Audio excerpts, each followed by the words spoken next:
What's up, guys? Tim Little. Welcome back to TacticalBassin. You guys have been asking for a boat tour of mine for a long time, and I've been holding off because I was in the process of buying this thing right here. Now, I sold my previous Champion. I love Champions. It's a great rough riding boat, and this took me a long time to get. I found it, actually I didn't find it, a buddy of mine found it in Ohio, and so I'm gonna give you guys a boat tour. It literally has not been on the water yet. I met my buddy Coop in Arizona. He towed it out from Arkansas to Arizona for me. I met him in Arizona, got it here, spent the day at DMV registering it, doing all that fun stuff. But I'm gonna give you guys a boat tour. There's not a lot of stuff in it, but I'm gonna show you everything on the boat. I tricked it out. I actually dropped it off at Anglers Marine down in Southern California. They did all the rigging for me, and they did an awesome job, so thank you guys. But I'm gonna give you guys a boat tour. This is my new Champion 210. It's a 21 foot. It's got a big old motor on the back, lots of horses to push this aircraft carrier along, but we're gonna go through. I'll show you all the features I put on it, why, and those sort of things. One thing I do wanna share with you guys, this has taken me a long time. I am 35 years old. I started bass fishing when I was a kid. You guys know the story. Grew up walking, fishing ponds, walking shores. I just did a shore fishing video just the other day. Hopefully you guys can hear this. The wind's really picking up. But went from an aluminum boat or a float tube to an aluminum boat to a bass tracker to a 1999 Champion, and now this is a 2008. And the one thing I want to stress to you guys is boats are expensive, especially these days. You know, you walk into a dealership and some of these boats are $70, $80, $90, $100,000. And I couldn't justify spending that. You know, I'm not rich, I don't make that much money. So I was in the market for a nice, clean, used boat. And the money that I saved going used versus new, I spent a little extra money and then tricked it out. I put the best stuff that I feel I could put on the boat. So enough talking, let's do a little tour. All right, guys, so let's start up front because this is where you do most of your work, right? Trolling motor in the water. I absolutely loved the old Trex that I had on my old boat. I sold my boat with everything on it, my Humminbirds, my old Trex, so I wanted to replace all that. And if there's one thing, this goes out to any bass boat owner, if there's one thing that you can do to overnight improve your fishing, make you a better fishing, it's to put on an old Trex. They are night and day difference from even the Ford Trex and the competitors. You know, being able to drop the trolling motor, push a button and walk away and just fish no matter how big the waves are, it's a game changer. It really is. So I went with the old Trex. This is a 112. Needed that extra juice to move this big boat, a big heavy boat. I actually ordered I went with the 360. I'm really excited to play around with this. I think that there's a lot of what's the word? How would I say it?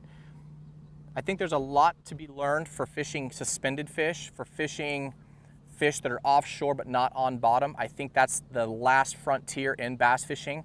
I think that if you could really dial in the suspended fish, you know, those big ones, they don't move up and down, they move in and out.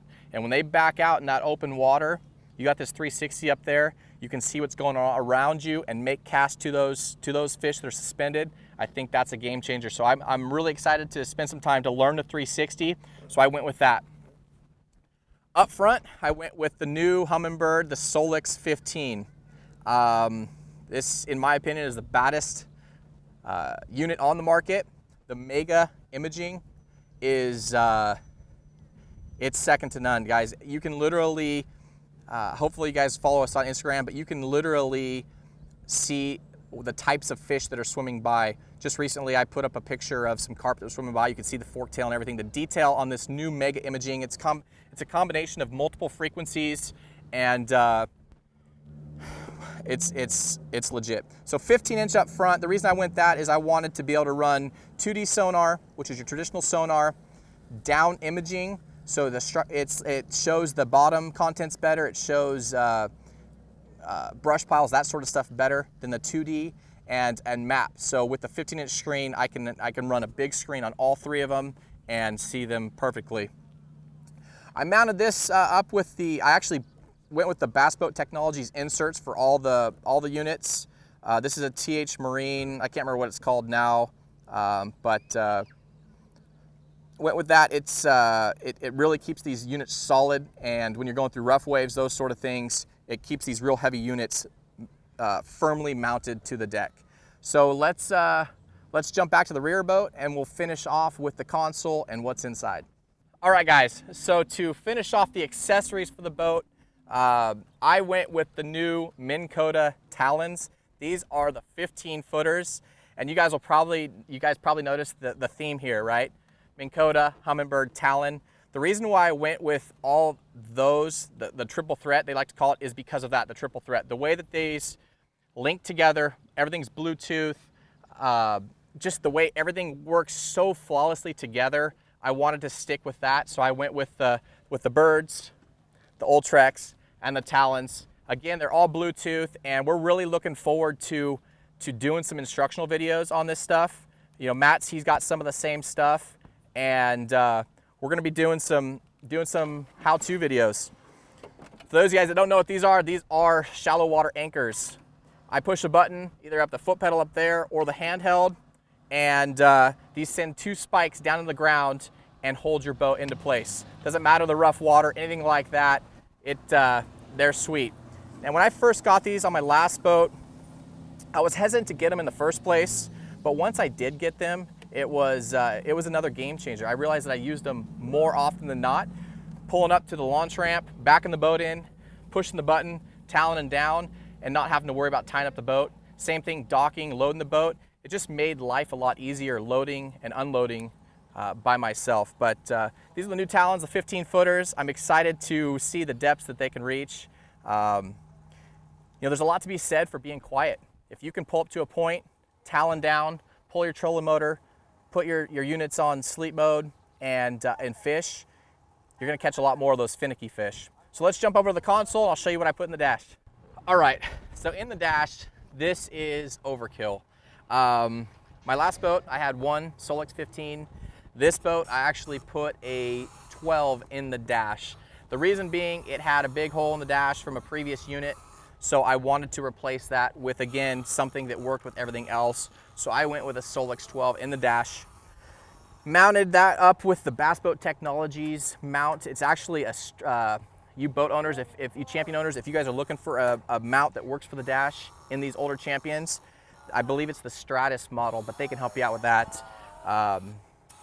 So 12 in the dash, 15 out the side. I know it's overkill, but I bought this boat and I wanted to trick it out to what I could afford the most. And I want this boat to last me 10, 15, 20 years, you know, maybe give it to my son, but I wanted to put the best things on it, the best components, and I feel that I did that. So went with the 12 in the dash, 15 out the side. My plan is to run the chart mapping and sonar in the dash. Out here, I'll run straight Mega, the side imaging, or a combination of down and side imaging. That way I get the best picture of what's going on out there.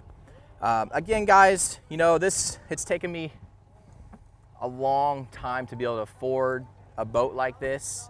It's taken me a lot of hard work and a lot of saving to do it, but I wanted to get a boat that I felt would last me a long, long time. One of the reasons I went with this boat, again, it's a 21-footer, single console, so it's got room for a tripod. You know, Matt and I, our plan is to do a lot more filming this year and a lot more traveling. And having that single console, that second console out of there is a lot more room.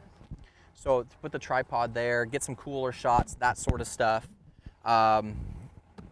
But you guys probably want to see inside, so let me show you that real quick. All right, guys, so starting up front, got a big old deck, lots of room for 2, maybe 3 guys to fish from, definitely film from. The cool thing about these older champions is the storage. It's gigantic. I mean, look at the size of some of these compartments. No tackle, but you can see that thing's like 7 feet, 6 feet, something like that, probably 3 feet deep. gonna load this thing down. And then over here, I'm not gonna strap the rods. This is a rod locker. Again, single console. You can see the room that's back there. It's gonna suck for Matt. Sorry, bud. When we're running at 60, 70 miles an hour, it's gonna be a little chilly, but payback. Down here, little single center console. That's where I got, right now I have all my GoPro stuff. I got the remote for the Ultrex. It's pretty cool when you can sit in the seat and control your trolling motor. And again, the Bluetooth switch for the Talons.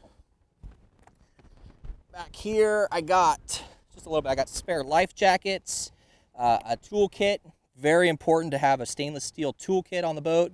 You don't want that rusting. You want to be able to work on your boat if something breaks down. And in the cardboard box, I got a spare prop. All right, hopefully this isn't too shaky for you guys. Big old deep live well. Hopefully putting some giants in that thing. Back here, a lot of weight back here. 4 big old batteries. I got the hydraulic tank for the hydraulic jack plate. I got the new battery charger back there, and all my aerators and bilge pumps.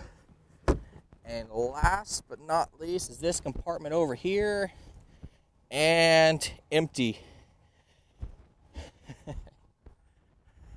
So that is it, guys. That is my new boat, and I am super excited to have it. Again, like I said, it's taken me a long time to get something of this caliber. Growing up, going from a float tube to a 12-foot aluminum boat, throwing it in the back of my Toyota, to a bass tracker, to an older Champion, to now a newer Champion. Just really excited, guys. But if you guys are in the boat market, do a lot of research. There's some really nice used boats on the market. Again, if you have the money to go new, there are some sweet rides on the market. But again, I couldn't justify it, couldn't afford it. So I figured if I bought a really nice used boat, I could save a lot of money and use some of that money to tricking it out and putting some of the nicest gear on the market on it. A couple things to keep in mind. Make sure you take the boat to a mechanic, have them check compression, check hours, that sort of stuff. You don't want to buy a lemon or a boat that's going to fall apart. But again, thanks guys. You know who you were that made this happen. I literally bought this boat unseen. My buddies back east, or Kentucky, I don't know if that's considered back east or not, but everything west of California is back east to me. But they scoped it out for me. They picked it up for me, towed it out here for me. I really appreciate you guys. I did have to wait for about 2 months to get it, and been chomping at the bit to get it out on the water. So my plan was to put it in the water right now and go try and shoot a spring dock fishing video, but we're losing light quickly, so try and get to that. But again, guys, if you guys have any questions or comments, down below in the video description, leave those. Maybe Matt and I can maybe I can shoot another boat tour once I get this thing loaded up, but maybe just an overall what you need in the boat, safety stuff, all that good stuff. But yeah, guys, I'm really excited, and I'm looking forward to hitching it up, Matt and I traveling, getting out of California, and coming to your guys' lakes and helping you guys figure out your bites. Because believe it or not, a bass is a bass, and what works on the West Coast will work out there too. So guys, hit that like button if you guys liked the video, subscribe to the channel. Remember, Matt and I, we're doing 3 videos a week for you guys. If you guys have any suggestions for videos, leave them down below in the comments section. If this video is too shaky, because I'm I'm doing this handheld, you can slap me through the computer screen. But we appreciate you guys. You guys are awesome. We're growing faster than we ever have, and it's because of you guys. So again, thank you. This is my new used boat, and looking forward to doing a lot of traveling, a lot of fishing, and meeting up with you guys. If you guys have any questions, again, down below, and we will talk to you soon, guys. Have a good one.